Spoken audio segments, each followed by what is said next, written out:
lack of funding just makes gaps everywhere, starting from wages and right through to resource and facilities. And it's all good and well having staff, but every staff member needs a desk, they need a computer, they need a phone.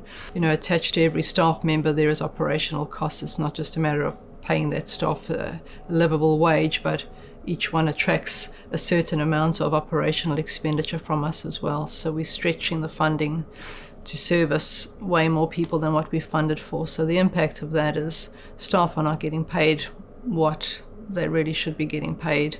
We're squashed into buildings that are hot, that don't have lunchrooms, that need a paint, that need decent furniture. You have grounds that get overgrown because it's a cost to maintain your premises. We're now at a point where we need a bigger building, which means all of a sudden a big jump in an increase in rents.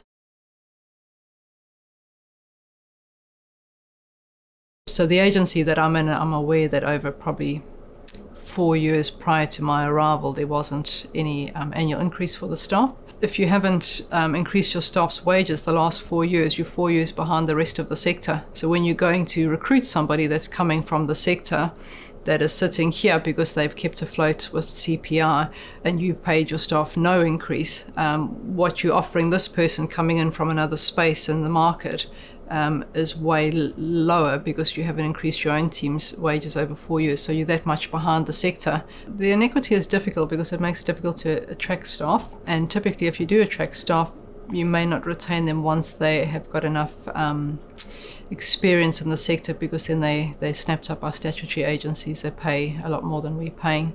So we lost people that otherwise would have said yes. 2 such people we lost that we offered work to, and that just couldn't do it for the money we were offering them. Because the contracts run for 3 years, there's no increase in that 3-year period. So in essence, each year what we're being paid is less than the year before, really, if it's not taking into account CPI. And then we still have the 1 year plus 1 year, which there's no increases in that either. So essentially it's over a 5-year period that each year's funding is less.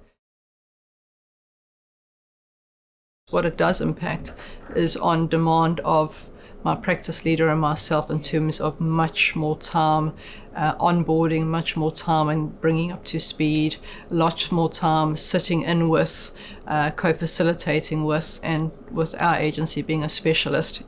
Even some that come from the sector that aren't used to the work we do still need a lot of onboarding, but even more so if they're a graduate.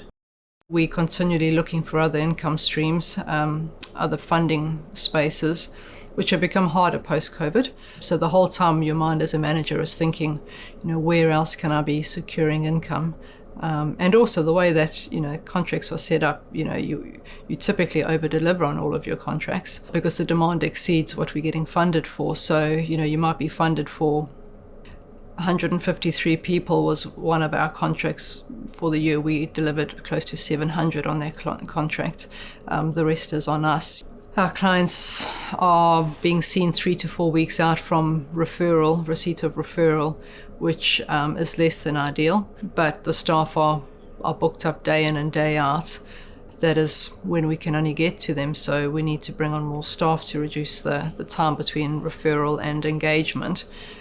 But to do that, we need more funding. And if I bring on more staff, I need more assessment spaces, which means I need a bigger building. So everything has a knock-on effect. And if the funding doesn't match the level of service we're giving, it just affects the whole way across the board.